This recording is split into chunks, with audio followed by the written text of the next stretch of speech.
The city skyline cannot exist without a property to build on, a design to construct, or a vision to bring to life.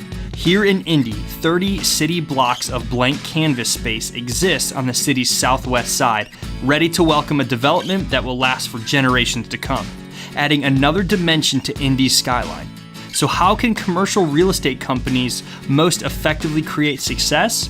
Ambrose Property Group shows us how. Let's get to the podcast.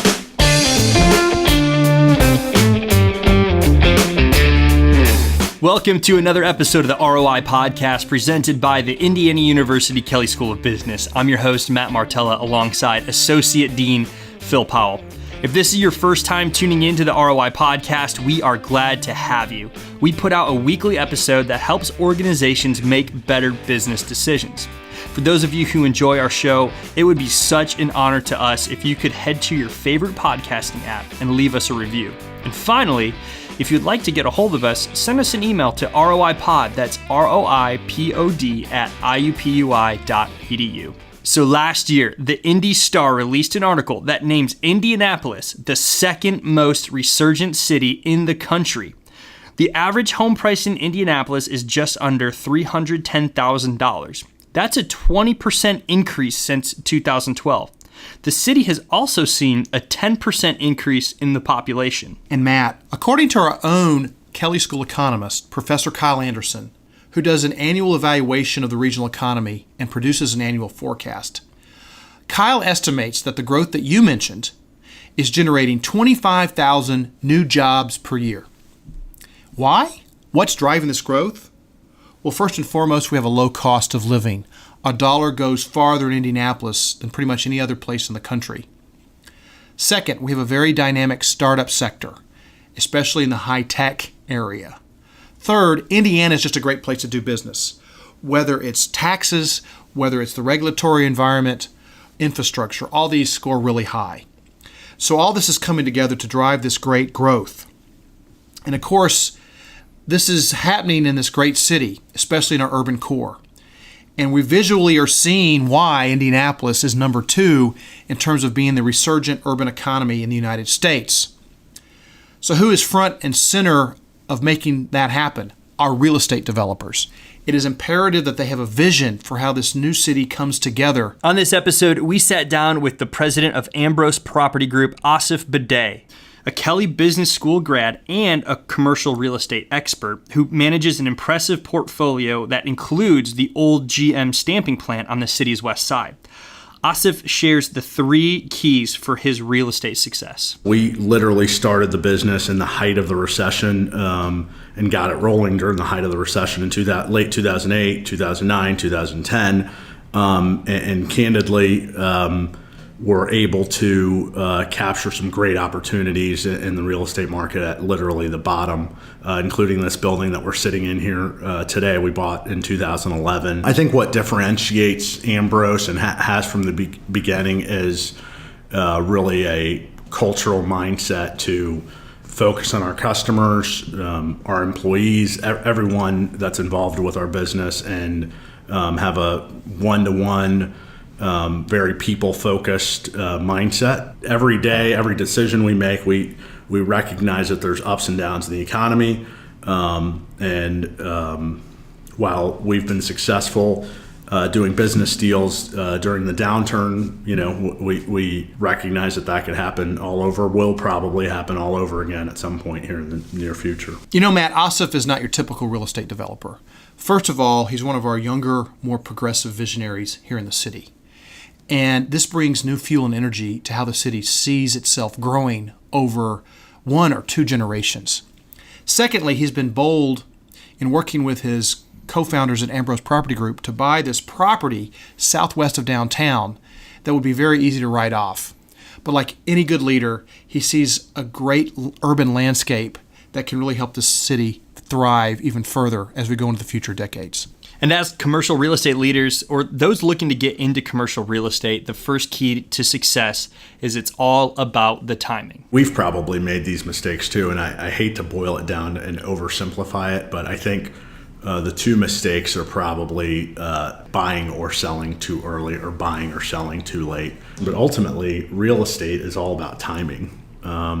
And there's a lot of factors like liquidity and capital structure and capital stack and location and a variety of things that maybe impact everything. But I have benefited from incredible timing that I by no means, our firm, while we had a hunch, we didn't really know. We just happened to get into the business at the right time. You know, Matt, you mentioned it. Aasif mentioned it. It's all about timing, right?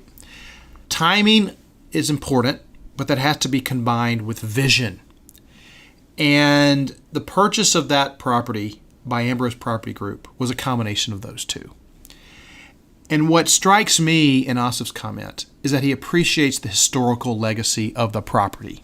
This property, this plant, employed 6,500 people at its peak. And this was a footprint of classic Midwest manufacturing, close to downtown. Those 6,500 workers went home to 6,500 houses on the southwest side of the city, fed many more mouths with those paychecks, sent many more folks to school, and in fact, multiple generations worked in that factory. This was the heartbeat of downtown Indianapolis.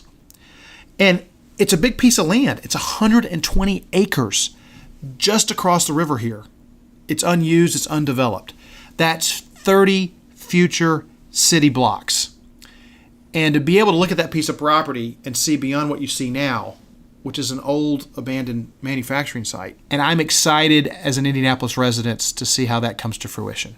And I want to go back and touch on what you just said about understanding and respecting the history of the property, because that, in fact, is our second key for commercial real estate leaders to succeed, is you have to have a deep understanding and a respect for the history of the property in which you have obtained. With respect to the GM stamping plant, I think we try to recognize and appreciate the history of that site. That site has been primarily a manufacturing employment center for well over 100 years. That really kind of speaks to us. We think about the families and the generations of people that have worked in on that site, earned a living, and literally there's been generation after generation that's done that. I learned an acronym a long time ago from one of my mentors, and I use it probably daily with someone at some point during the day, and that is STP, see the people, see the properties. I especially use that when we are over analyzing some type of project and going through hundreds of pages of spreadsheets and talking about numbers. And there's a lot of times where I'll just say, hey, let's just go get in the car or go for a walk. Let's go walk down to the GM stamping plant. Sometimes I'd rather just go touch it and see it and feel it. And we're in the real estate business, and it's a visual business. I heard this saying this morning that downtown is a state of mind. In a lot of ways, we're in the people business, and we're in the place business. We're in the place making business, and a lot of that is state of mind, and is much more subjective than objective. I encourage myself and others to get out of the office and explore that state of mind. See the people, see the properties. You've got to imagine how this area links to other parts of the city. How are people coming in? What are they doing on the boundaries? What are they doing when they walk in? What is life going to be like in 10, 20 years? You've got to build for that. This is why commercial real estate development takes so much skill and so much strategic vision and so much guts, because you got to be willing to put your money where your mouth is. We're not talking about thousands of dollars. We're talking about billions of dollars. And so this is why real estate developers, especially in the commercial arena, are so important for fashioning what a city is going to look like. And if it doesn't look the right way, if you can't see how people are moving in and out of space and using 3 dimensions of their existence, it can stall the economic development of the whole region. We're talking about $1.3 billion in investment, which will translate to 2.7 million square feet of residential, office, commercial, hotel, and retail space. And we talked about how the old site, the old GM stamping plant, employed 6,500 people. Estimates are that when this comes to life, we're talking about 12,000 new jobs. So we're doubling the number of jobs.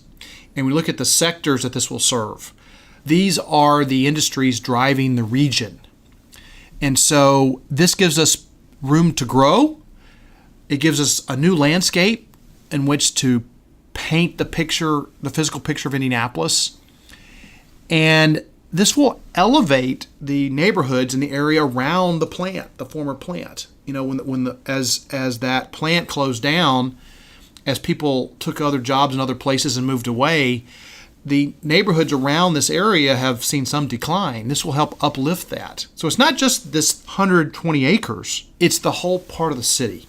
So when Aasif talks about walking around, staying grounded in the details of what this is going to look like, of what the physical vision is, this is completely transformative for what Indianapolis is going to look like and could be. So once we understand that it's all about timing, we educate ourselves about our property so we can embrace a deep respect for our property's history within the city.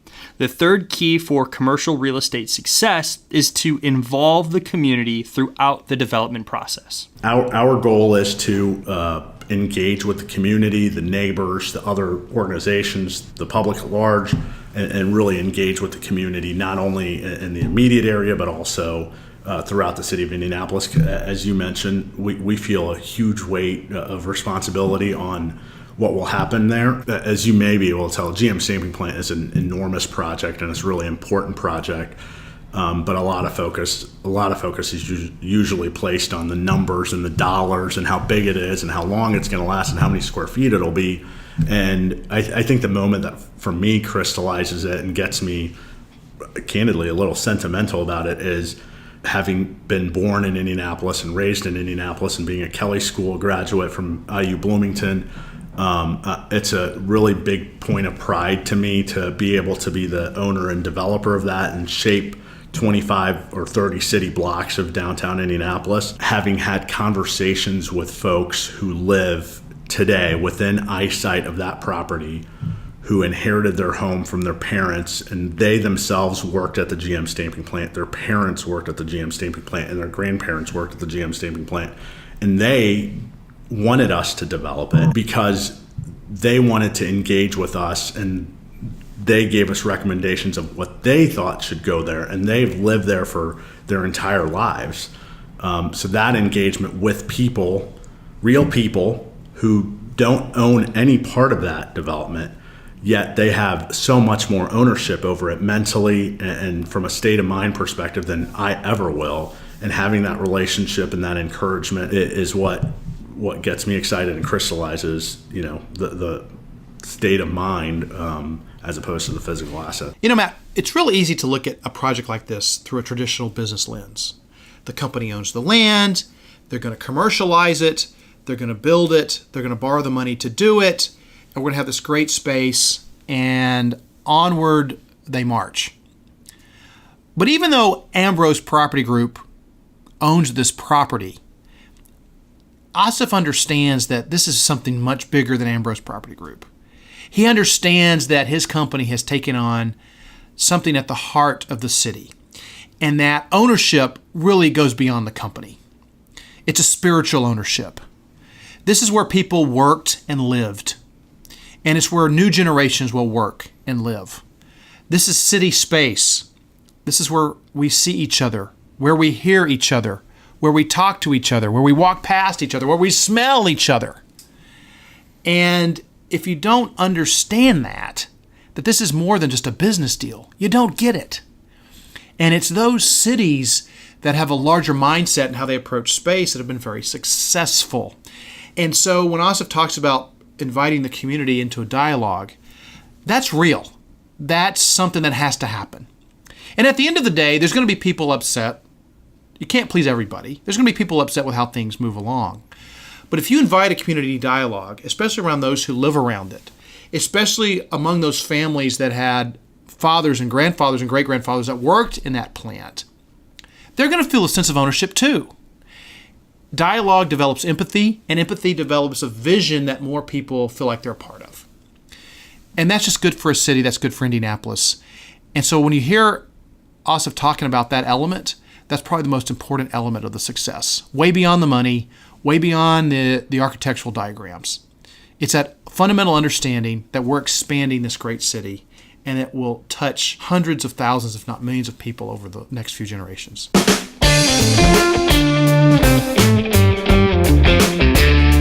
So let's recap.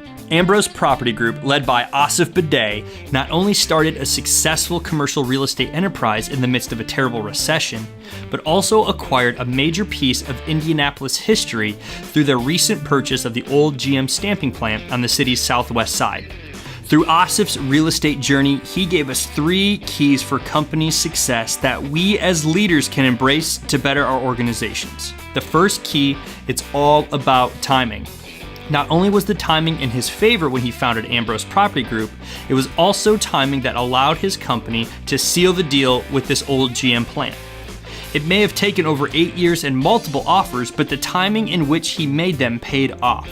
The second key is to understand the history of your property and embrace a deep respect for the people who have more of a state of mind ownership of your land. For Aasif, his property gave generations of families the jobs necessary for their success.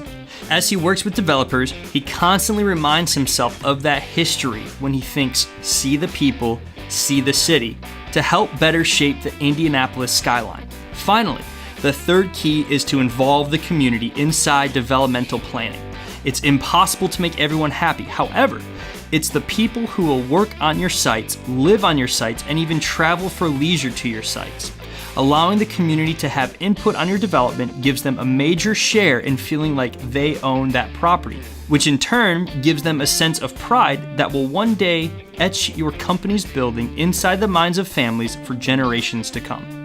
This has been another episode of the ROI Podcast presented by the Indiana University Kelley School of Business. I'm your host, Matt Martella, alongside Associate Dean Phil Powell, where we work hard to bring you weekly podcasts that help organizations make better business decisions. We'll see you next week.